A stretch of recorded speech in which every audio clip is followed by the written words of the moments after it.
So you've just joined a new organization and you do all the stand-ups. You really want to implement Agile properly. You do all the stand-ups, you buy the best tools, you've even sent your team to Scrum training. Yet months later, you're still delivering late work, buggy work, and you still feel, is this just Agile in name only? So what's going on? As an experienced delivery manager who's helped a wide range of teams deliver a wide range of products and features, I can confidently say that it's not the framework or the Jira boards that will make or break Agile. It's that invisible human stuff. Fear, politics, mixed up incentives, decision paralysis, lack of awareness, those are the real saboteurs. And those are the things that AI will not pick up, as I've talked about in another video of mine. Check out my channel. So I've seen this firsthand. Talented teams, tools humming, and nothing gets outdoor because one person is afraid to raise their hands, or there's a senior leader executive playing turf wars with the roadmap.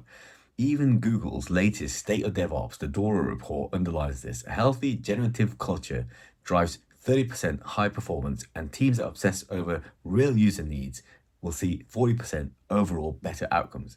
In other words, culture will trump the process every time. So you might have the process entirely in place. The reason why you're feeling you're Agile in name only is because that culture is not there. To reiterate, Agile does not fail because of frameworks. It fails because of people. And in this video, I'm going to break down the top 5 invisible processes causing delivery problems and how to mitigate against them. Number 1, fear.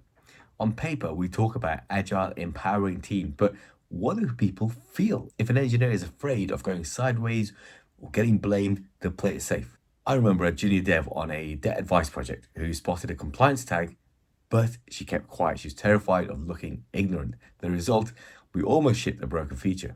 Now, Google's Project Aristotle, that massive team study, found that psychological safety was the number 1 trait of high-performing teams, and it makes sense.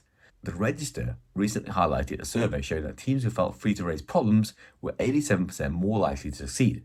Fear also plays out as blame cultures or stay in your lane mindsets. I read an account on LinkedIn by a GitHub author who called out how toxic fear is. In risk-averse environments like finance or healthcare, people maintain manual processes just in case, undermining automation. So blame cultures are especially toxic, making teams risk-averse when really innovative development requires experimentation. So if you punish failure, then everyone just freezes and innovation dies. All right, so issue number 2, politics and misaligned incentives. This is that classic whose rules, whose goals game. In one project I led, the engineering team was judged by story points and new features, while the op people were measured by uptime and risk avoidance. Neither side actually really cared about customer value, only their own metric. The result was just finger pointing and stalled work. Each group was gaming for their scorecard, didn't really focus on solving the problem. Even at leadership level, I've seen this happen. I've seen big Agile rollouts fail because the CEO said, be Agile, but the finance department was still rewarding 6-month waterfall plans.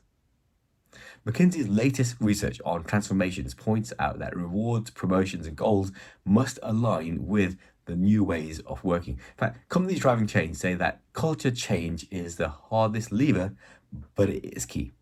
All right, number 3, decision paralysis. Agile promises fast decisions, but in many organizations, that's a myth. I recall one sprint, our team needed a go-ahead on a small AI prototype for advising clients. But by the time the approvals had finally trickled down from 5 stakeholders and the deadline had passed.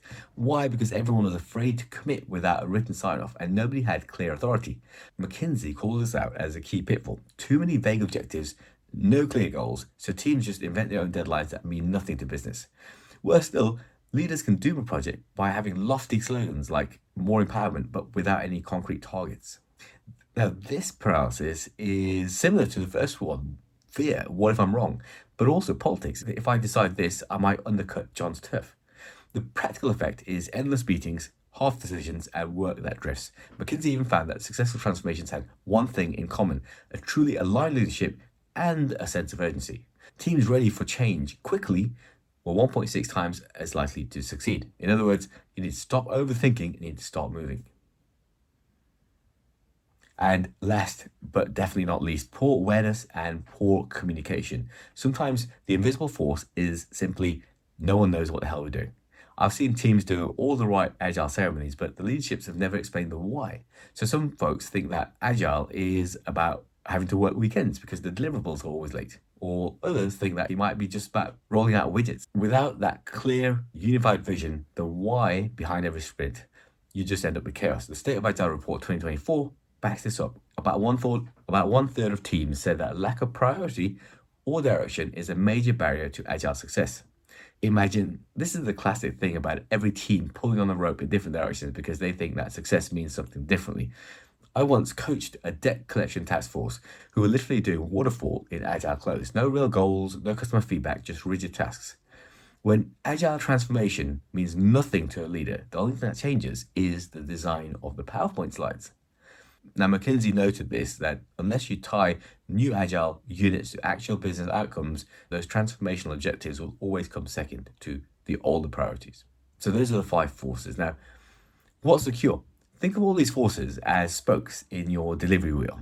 If any of those spokes break, be it trust, alignment, decision speed, clarity, or motivation, the wheel stops moving. You need all those spokes to roll smoothly. In practice, that means building psychological safety so people can speak without fear. It means aligning goals and incentives, making sure all teams are singing the same tune. It means empowering fast decisions, meaning you don't make a big deal out of mistakes. There are learning opportunities. It also means communicating goals clearly, linking every sprint to a business outcome. Remember the key words from the DORA research: culture is foundational, it's not optional. Now, in this video, we pulled back the curtains on the real saboteurs: fear, politics, misaligned incentives, analysis paralysis, and fuzzy vision. You need to get honest about where these show up in your organization. Agile frameworks and tools, so easy just to copy, but fixing human nature and the culture within an organization is the real work. And if you put in that work, the metrics will follow and delivery will actually flow like you want it to flow. And you'll see Agile working as it was designed. Thanks for watching this breakdown. If it rang true, drop a comment about your experience with these hidden forces. Don't forget to like and subscribe for more straight talking Agile delivery advice. Let's build the right thing. Let's build it together. I'll see you next time.